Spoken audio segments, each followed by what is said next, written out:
जय माता दी भक्तों। पूरे वर्ष में कुल 4 बार नवरात्रि का त्यौहार मनाया जाता है, जिनमें 2 गुप्त नवरात्रि और 1 चैत्र नवरात्रि और 1 शारदीय नवरात्रि होती है। लेकिन इस सभी नवरात्रि में अश्विन माह के शुक्ल पक्ष की प्रतिपदा तिथि के शुरू होने वाले नवरात्रि का विशेष महत्व होता है। इसे शारदीय नवरात्रि कहा जाता है। इस बार शारदीय नवरात्रि की शुरुआत 26 सितंबर 2022 से हो रही है, जो कि 5 अक्टूबर तक चलेंगे। नवरात्रों में भक्तों के बीच भक्ति भाव और उत्साह के रूप में दुर्गा पूजा मनाया जाता है।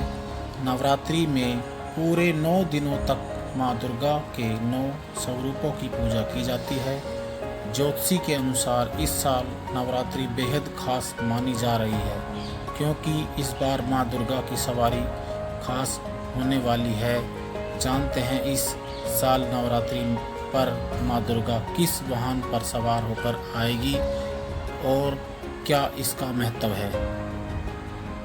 ज्योतिषी शास्त्र के अनुसार इस साल शारदीय नवरात्रि पर माँ दुर्गा का वाहन हाथी होगा, यानी इस साल माँ दुर्गा हाथी पर सवार होकर आने वाली है। इस साल शारदीय नवरात्रि की शुरुआत सोमवार के दिन से हो रही है। माना जाता है कि जब नवरात्रि रविवार और सोमवार के दिन से शुरुआत होती है तो माँ दुर्गा हाथी पर सवार होकर आती है। क्या है हाथी की सवारी का महत्व? नवरात्रि में माँ दुर्गा अलग अलग वाहनों के साथ आगमन होता है। माँ दुर्गा घोड़े, भैंस, डोली, मनुष्य, नाव और हाथी जैसे चीज़ों पर सवार होकर आती है, लेकिन इनमें से माँ दुर्गा का नाव और हाथी पर आना सबसे ज़्यादा शुभ माना जाता है। इसके अलावा अन्य सभी वाहन अशुभ संकेत होते हैं। धार्मिक दृष्टिकोण के अनुसार माँ का हाथी पर सवार होकर शुभ संकेत माना गया है।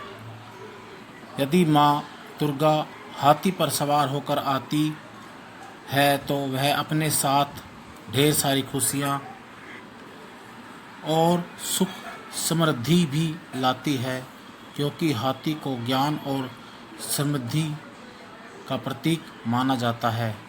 जय माता दी।